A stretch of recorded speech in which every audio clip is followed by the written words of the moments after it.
लोकसभेतील विरोधी पक्षनेता आज ठरणार, राहुल गांधींच्या नावासाठी काँग्रेसचा आग्रह।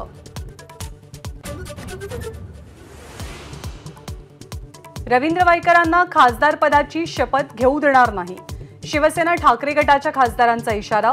आज वायकरांच्या शपथविधीकडे राज्याचं लक्ष।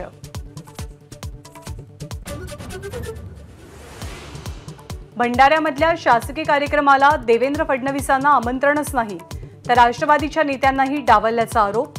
महायुतीतली नाराजी चव्हाट्यावर। इंडिया आघाडीच्या खासदारांची सकाळी 10 वाजता बैठक, लोकसभा अध्यक्षपदाची रणनीती आखली जाईल। महाराष्ट्रातल्या काँग्रेस नेत्यांची आज दिल्लीत पक्षश्रेष्ठींसोबत बैठक, विधानसभा जागा वाटपासंदर्भात आणि रणनीतीबद्दल चर्चा अपेक्षित। लोकसभेच्या अधिवेशनानंतर शरद पवार राज्याचा दौरा करणार, प्रत्येक विधानसभा मतदारसंघामध्ये जाण्याचा प्रयत्न, 100 जागा लढवण्याचा मनसुबा। अजित पवारांसोबतच्या सर्वच आमदारांना प्रवेशबंदी नाही, शरद पवारांची एबीपी माझाला एक्सक्लुझिव्ह माहिती। अर्थसंकल्पीय अधिवेशनानंतर आमदार परत येण्याचा पवारांना विश्वास।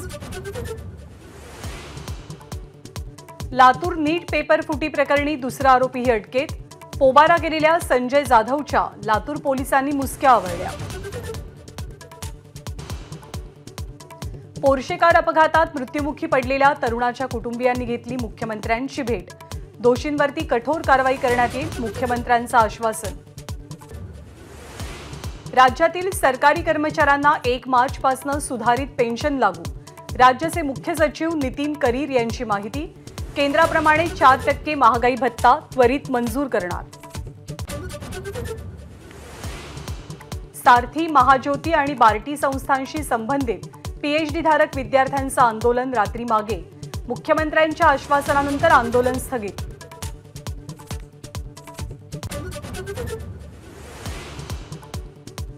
बुलढाण्यात मेहकर फाट्याजवळ खासगी बसला अचानक आग, चहा पिण्यासाठी थांबल्यामुळे 48 वऱ्हाडी थोडक्यात बचावले।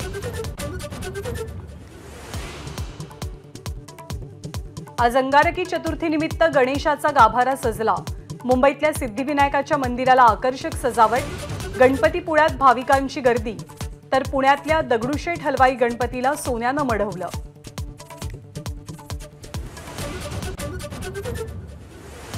T20 विश्वचषकाच्या उपांत्य फेरीत टीम इंडियाचा दिमाखात प्रवेश, सुपर 8 मध्ये ऑस्ट्रेलियाचा 24 धावांनी पराभव, सेमी फायनलमध्ये भारताची गाठ इंग्लंडसोबत।